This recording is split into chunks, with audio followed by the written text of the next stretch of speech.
Assalamualaikum warahmatullahi wabarakatuh.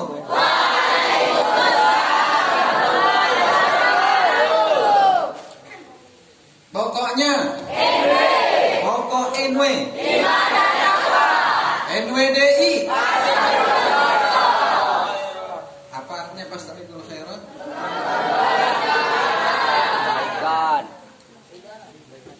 Aina ma takunu.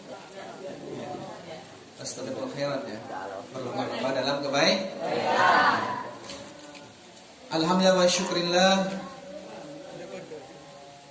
Puji syukur kehadirat Allah Subhanahu wa taala yang telah memberikan kita berbagai macam nikmatnya, baik nikmat kesehatan, nikmat keafiatan, nikmat panjang umur, nikmat iman dan takwa.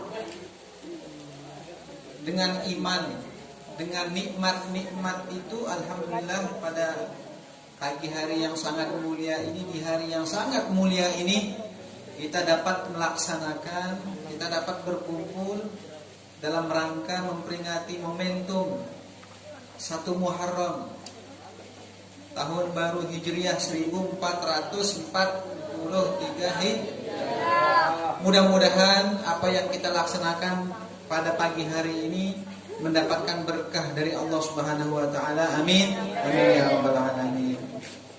Yang sama-sama kita hormati dan kita banggakan Mudir Ma'had Darul Muhsin, ya kan? Asy-Syafi'iyah. Kita berdoa mudah-mudahan mudir kita Al-Ustaz Iskandar Zul Qarnain, saya takut salah jadi profesor. Iskandar Zul Qarnain KIH SPDI diberikan panjang umur oleh Allah Subhanahu wa taala, diberikan kesehatan, keafiatan, dimurahkan rezekinya dan ditambahkan anaknya dan ditambahkan enggak berani saya. Saya harus lihat-lihat. Nah, ditambahkan anaknya. Amin amin ya rabbal alamin. Yang sama-sama kita hormati juga kita banggakan para asatiz kita, para ustadz kita, para pembina kita, pembina kalian, ustadz kalian yang penuh apa namanya? Kebanggaan dalam mendidik kalian. Ya. Senior ustadz Al-Ustadz Sahnan, kemudian ustadz-ustadz yang lain beserta para ustazah yang tidak bisa saya sebutkan namanya satu persatu karena memang saya nggak tahu namanya. Betul nggak? Nggak mungkin saya sebutkan nama ustadz-ustadzahnya satu persatu karena saya nggak tahu. Apalagi kalian saya nggak tahu. Yang saya kenal saja, yang saya tahu aja namanya yang saya sebutkan. Mudah-mudahan ustadz-ustadz kita diberikan kesehatan, diberikan keafiatan, dipanjangkan usianya, diberikan keluarga yang sakinah, mawaddah, warahmah, disampaikan segala hajat dan cita-citanya, dan mudah-mudahan kita semua selalu dalam lindungan Allah Subhanahu wa taala, jauh dari segala macam musibah, jauh dari wabah yang saat ini masih menghantui kita, yaitu wabah corona. Kenapa menghantui? Karena nggak bisa dilihat. Kalau bisa dilihat bisa kita tampar tuh, bisa kita cekik lehernya. Betul nggak? Karena ini barangnya, ini barang hantu, nggak kelihatan. Makanya kita sebut menghantui kita. Bukan hanya di Lombok, bukan hanya di Jakarta, bukan hanya di Indonesia, hampir seluruh dunia. Semua dihantui oleh COVID corona. Mudah-mudahan kita berdoa kepada Allah, Allah segera mengangkat musibah ini dari dunia kita. Amin. Amin ya rabbal alamin. Panitia juga tidak lupa, kita bangga pada panitia yang berinisiatif melaksanakan kegiatan pada hari ini. Mudah-mudahan mendapatkan manfaatnya dari kegiatan kita. Amin amin ya rabbal alamin. Anak-anakku semua yang dirahmati Allah Subhanahu wa taala, pada hari ini kita melaksanakan salah satu kegiatan yang sangat sakral, yang sering setiap tahun kita laksanakan sebagai umat muslim, yaitu memperingati 1 Muharram 1443 Hijriah. Makanya kemarin berdoa nggak kemarin untuk tahun 1442 Hijriah? Apa doanya? Oh, panjang. Kenapa perlu berdoa ketika menutup tahun? Dosa kita. Kemudian berdoa juga ketika kita membuka tahun.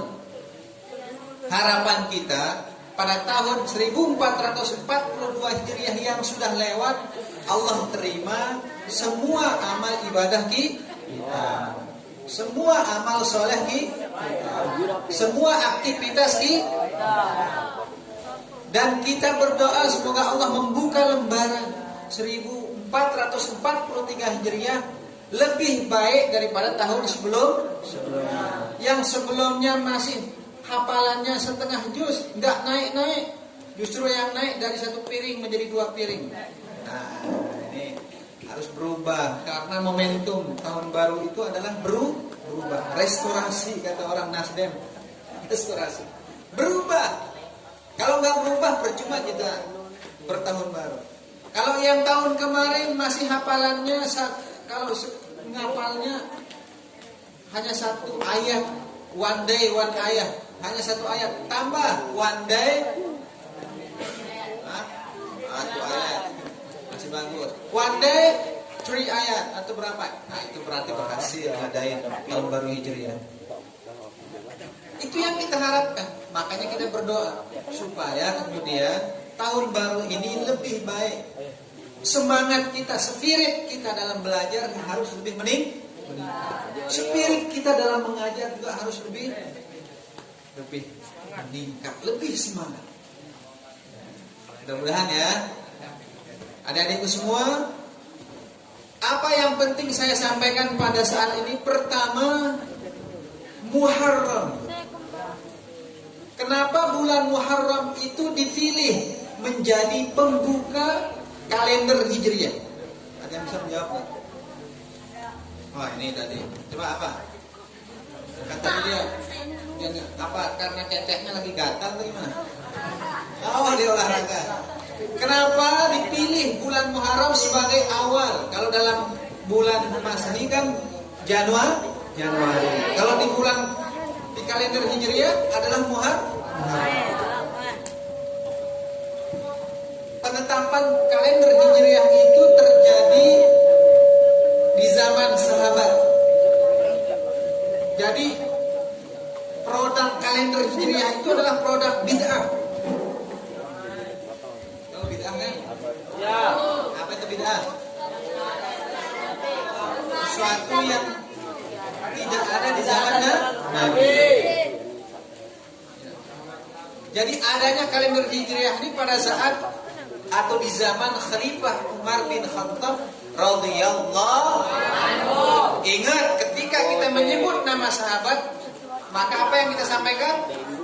Radhiyallahu anhu. Kalau nyebut nama Nabi? Nabi Muhammad. Nabi Muhammad. Nabi Muhammad sallallahu alaihi wasallam. Barang siapa yang ketika ada orang menyebut nama Nabi kemudian kita hanya diam, aduh, mencuri malah dengan sakit gigi, maka itulah di antara golongan umatku kata Rasulullah yang paling kedekut kata orang Jakarta. Orang paling kedekut, paling koret itu orang paling pelit. Abkhulun nas. Orang yang paling pelit adalah ketika disebut nama Rasulullah SAW dia hanya diam. Nabi besar Muhammad sallallahu alaihi wasallam.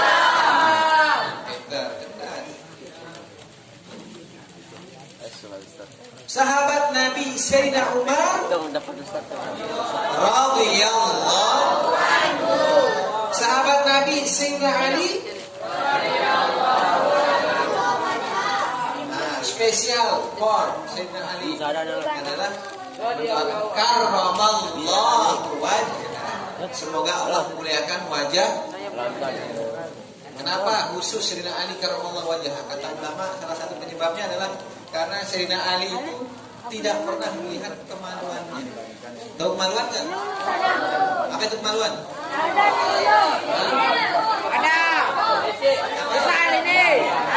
Oh, pensil katanya. Kata yang laki-laki katanya pensil. Kemaluan itulah sesuatu yang ketika dilihat malu. Kalau ada orang lihat kemaluan nggak malu, berarti dia nggak punya kemaluan. Bangga dia, wah ini punya saya nih besar. Kemudian dikasih lihat ke orang lain. Kan banyak nggak sekarang? Banyak nggak? Nah, ketahuan nih yang sering lihat nih. Makanya dia tahu nih. Kalau ada orang bangga dengan kemaluannya ketika dilihat sama orang lain, berarti dia tidak punya kemaluan. Makanya disebut kemaluan karena kita sendiri malu. Lihat.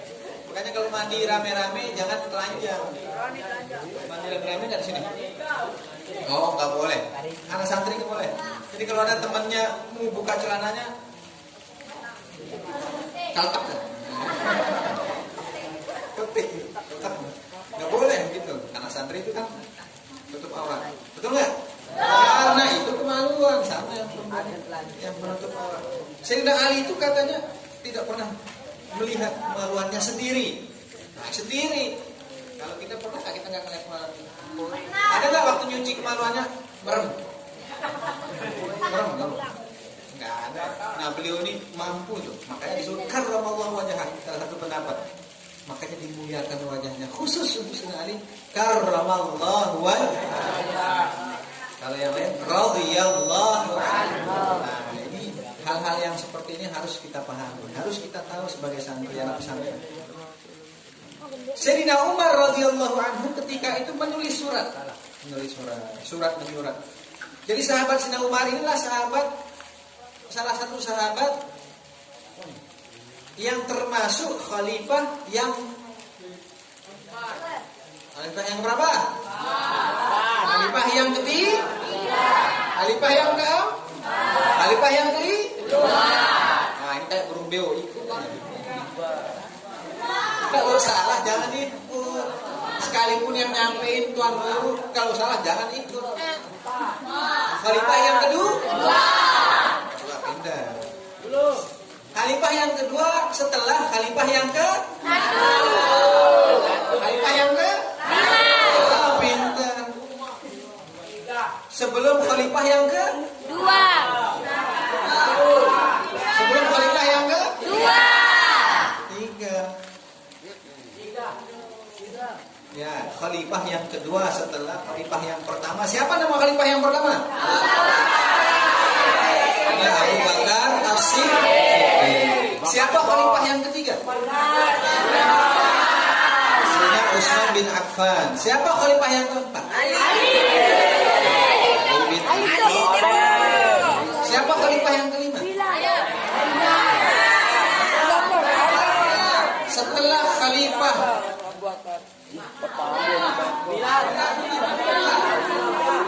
selesai, kemudian masuklah zaman dinasti Umayyah, kemudian dinasti Abbasiyah. Siapa yang hafal semua nama khalifah di zaman dinasti Umayyah? Ada nggak hafal? Hafal nggak? Kalau hafal saya kasih hadiah.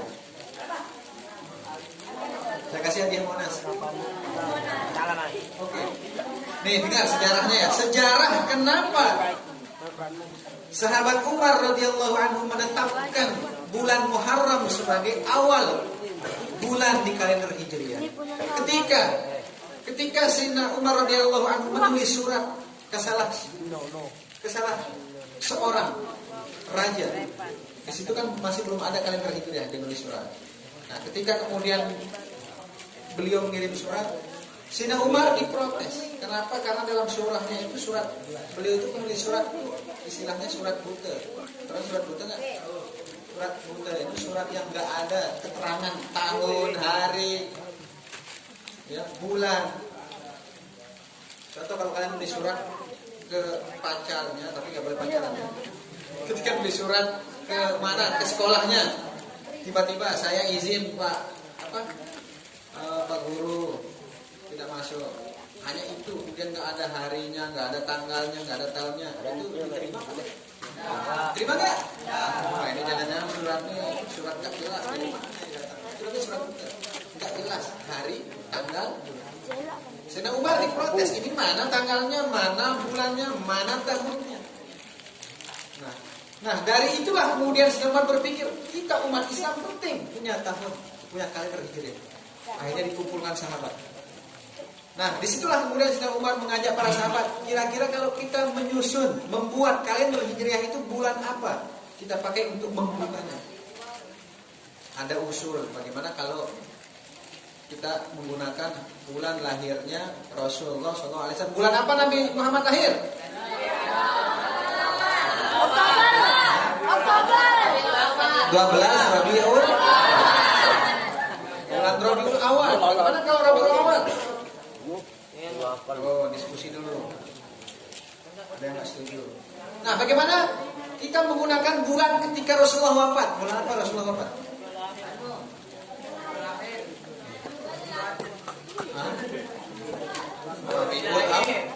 Sama, sekalipun ada perbedaan.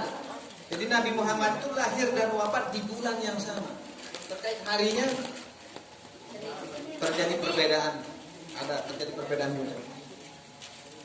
Ada usulan bagaimana bulan yang Rasulullah wafat. Sayyidina Umar tidak setuju, sebab ketika kita menggunakan bulan yang dimana Rasulullah wafat, maka setiap itu pula kita umat Islam akan bersedih. Dan mungkinkah setiap bulan, awal bulan kalender hijriah itu kita akan memperingatinya? Sama saja juga kita memperingati wafatnya Rasulullah. Enggak jadi. Akhirnya yang diambil adalah bulan Muharram. Kenapa bulan Muharram? Jadi kata Sayyidina Umar yang paling tepat adalah adanya momentum hijrahnya Nabi dan para sahabat min Makkah ilal Madinah. Hijrah dari Makkah ke Madinah. Sekalipun enggak terjadi bulan Muharram, tapi ada momentum di situ, momentum spirit perubahan. Peradaban Islam itu dimulai ketika Rasulullah SAW berpindah dari Makkah ke Madinah. Di Madinah itulah kemudian Rasulullah membangun negara Islam di situ.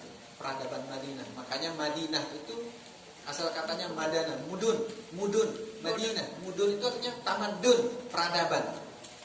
Madinah, tamadun. Orang Malaysia nyebut peradaban itu tamadun. Asal katanya sama, yaitu artinya peradaban. Kota yang berperadaban. Makanya disebut dengan masyarakat Madani. Masyarakat Madani itulah masyarakat yang berperadaban. Madani, Madinah. Ketika terjadinya hijrah itu. Oke, akhirnya disepakati. Karena di bulan Muharram itu terjadinya hijrah tadi. Supaya apa? Supaya umat Islam ketika setiap masuk di bulan Muharram, kalender baru, maka semangat perjuangan, semangat peradaban itu selalu muncul. Perubahan selalu muncul. Itu pertama. Nah, kenapa penting kita melaksanakan, memperingati setiap awal tahun kalender hijriah perayaan Muharram? Apa yang penting sih sebenarnya? Apa yang penting? Pertama, bulan Muharram itu adalah min ashhuril hurum, di antara salah satu 4 bulan yang diharamkan di dalam Islam. Makanya Muharram itu kalau kita belajar ilmu sorab, belajar ilmu sorab kan? Belajar. Itu singkatnya apa? Apa bentuknya? Apa bentuk kata Muharram? Siapa yang tahu? Isim fa'il atau isim maf'ul? Isim fa'il atau isim maf'ul? Muharram, harrama yuharrimu tahriman fahuwa muharrimun wa dzaka muharramun muharram. Kalau muharrim isim fa'il, muharram isim maf'ul. Isim maf'ul itu artinya apa? Muharram itu artinya bulan yang ada 2 makna. Yang diharamkan dan yang dimuliakan.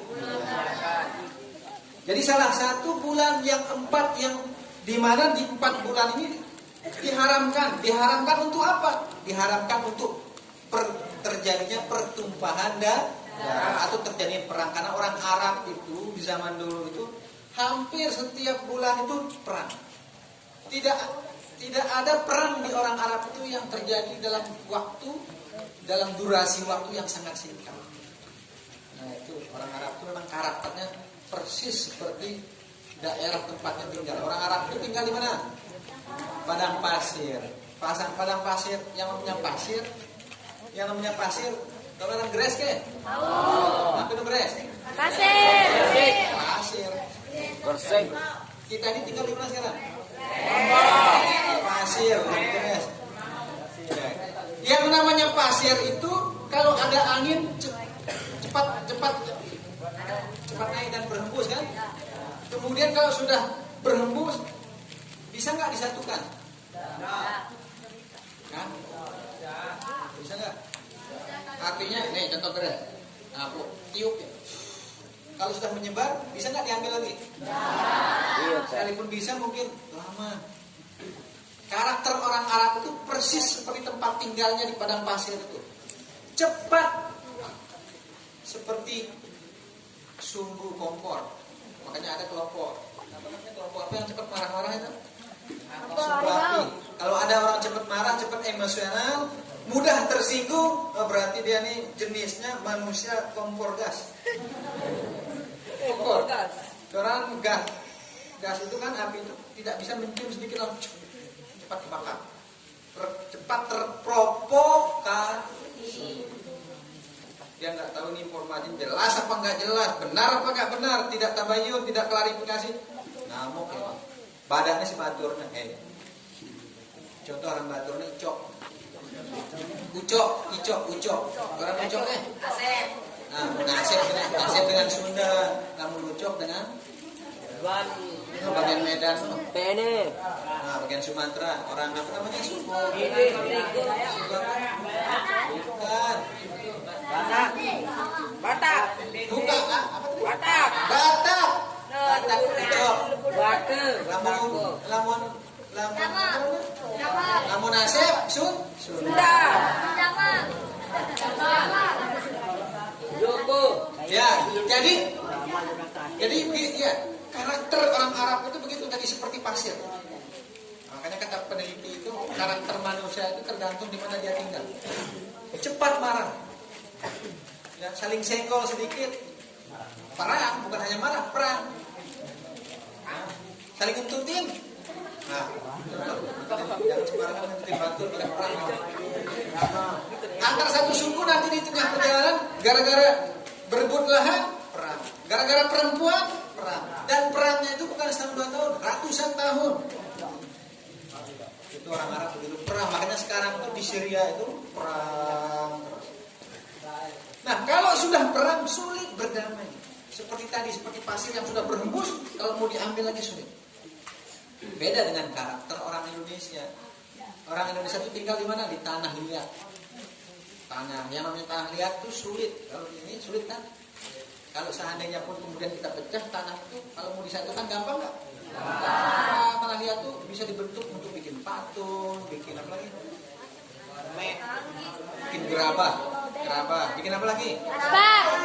Pokoknya apa? Ya. Makanya orang Indonesia sekalipun satu saat terjadi pergesekan, terjadi perpecahan, mungkin gara-gara pilihan politik, beda calon bupatinya, beda calon kepala desa, bareng terjadi gesekan manusiawi, tapi hanya sekedar itu. Tejak ngopi bareng, belian gorengan, apa malam? Modul ngerokok bareng, selesai orang Indonesia enaknya begitu. Seperti karakter tempat tinggal. Makanya syukur kita orang Indonesia berada di Indonesia. Nah, jadi di Arab itu ada tradisi yang terus berperang lama kalau berperang. Tetapi mereka juga punya cara tradisi untuk menghormati bulan. Ketika masuk bulan 4 bulan ini datang, mereka berhenti gencatan senjata. Oke, kita berhenti dulu berperang, taruh senjatanya. Nah, 4 bulan itu bulan apa saja? Siapa yang bisa? Coba katakan. Sebutkan 4 bulan yang diharapkan berperang atau disebut dengan min asyhurul hurum. Saya ingin yang satu. Coba, yang perempuan dulu, yang Yang bulan diam dulu. Coba. 1. 4 bulan yang diharamkan dalam Islam. 1. Muharram. 2. Hah? Relawan. Februari. Masa Februari? Hah? Safar. Terus? Ramadhan. Nah, sebut Pak Rabiul Awal. Terus? Rabiul Akhir. Terus? Liwat wah. Hanya 4. Kok nyebutnya 8? Coba yang ini kalah ini, kalah. Coba. Oke, coba. Pertama. Apa? Oktober kan coba, Oktober kan. Ah, makin parah. Ramadan terus.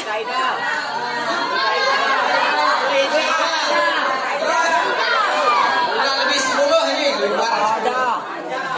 Pertama Zulqa'dah. Jangan sebut bulan Ramadan. Di bulan Ramadan itu terjadinya perang Badar. Yang boleh. Nah, itu kan termasuk bulan 4 bulan haram itu nggak boleh perang Badar. Zulqa'dah. Jadi saya kasih rumusnya. Kisi-kisinya. 3 bulan berturut-turut dan 1 bulannya berpisah. Coba. Kan 4 kan ya? 3 bulannya berturut-turut, 1 bulannya berpisah. Zulqa'dah, Dzulhijjah, Muharram. Jangan disambung. Yang satu ini berpisah. Awalnya huruf R. Ulang. Zulqa'dah, Dzulhijjah, Muharram. Baru pintar. Jangan nyebutnya November. 4 bulan ini adalah 3. Ini rumusnya tadi ya. 3 bulan berturut-turut mutawaliyatan. Salah satu syuhur mutawaliyatan wa syahrul wahid mutafarriqah. 1 bulannya berpisah. Inna iddatash syuhuri 'indallah 12 syahran dalam surah Taubat. Nah, disebut dari situ ya. Itu pertama ya. Kenapa bulan ini penting? Bulan ini mulia karena bulan Muharram itu adalah salah satu di antara 4 bulan yang diharamkan untuk terjadinya pertumpahan darah. Diharamkan. Kedua, tadi makna Muharram itu adalah selain diharamkan juga dimuliakan.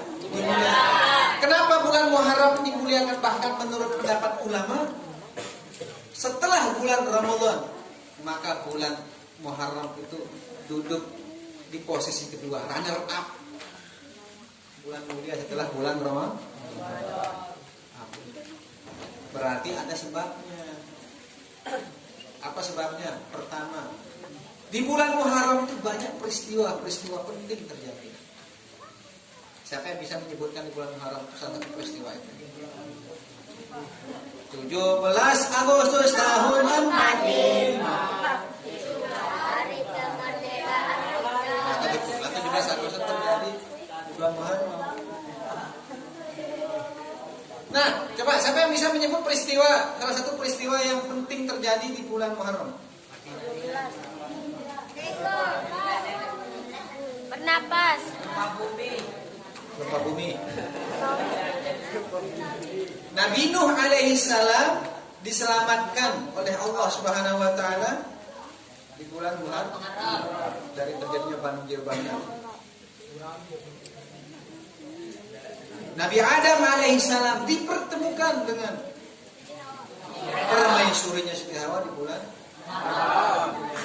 Benar atau tidak? Nggak tahu, saya cuma cek. Ya, intinya terjadi banyak peristiwa-peristiwa penting di bulan Muharram. Nah, makanya bulan ini mulia. Yang kedua, di bulan Muharram itu juga ada satu hari di mana sangat penting dan sangat mulia kita berpuasa sunnah, yaitu disebut dengan hari Asyura. Kapan hari Asyura itu? 10 Muharram. Makanya mulianya bulan Muharram. Ingat nanti di bulan Asyura 10 Muharram itu jangan lupa berpuasa sunnah. Pokoknya pokok NWDI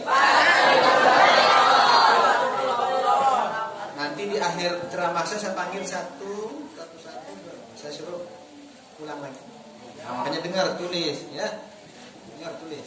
Itu yang pertama. Yang kedua, kenapa bulan Muharram itu penting dilaksanakan, penting diacarakan, penting dimomentumkan, penting diperingatkan. Tadi pertama tadi apa sebabnya? Karena bulan Muharram itu adalah salah satu bulan yang diharamkan. Yang kedua adalah karena bulan Muharram itu adalah bulan sebagai momentum terjadinya hijrah. Apa itu hijrah? Berpindah secara bahasa, secara etimologi itu artinya berpindah secara lugas. Perpindahan. Maka ketika kalian berpindah dari satu tempat ke tempat yang lain, bukan hijriah, hijrah. Berpindah ketika terjadi pergeseran dari satu tempat ke tempat yang lain, hijrah. Ketika Ustadz kita Ustadz Iskandar berubah dari status lajang menjadi menikah, hijrah enggak? Ketika dari satu menjadi dua, hijrah. Ketika kalian berpindah dari rumah kalian berdomisili ke di sini, itu hijrah enggak? Hijrah. Secara bahasa. Pindah setiap. Makanya hijrah itu ada dua, ada hijrah fisik, ada hijrah makna. Nah, kita bahas hijrah fisik.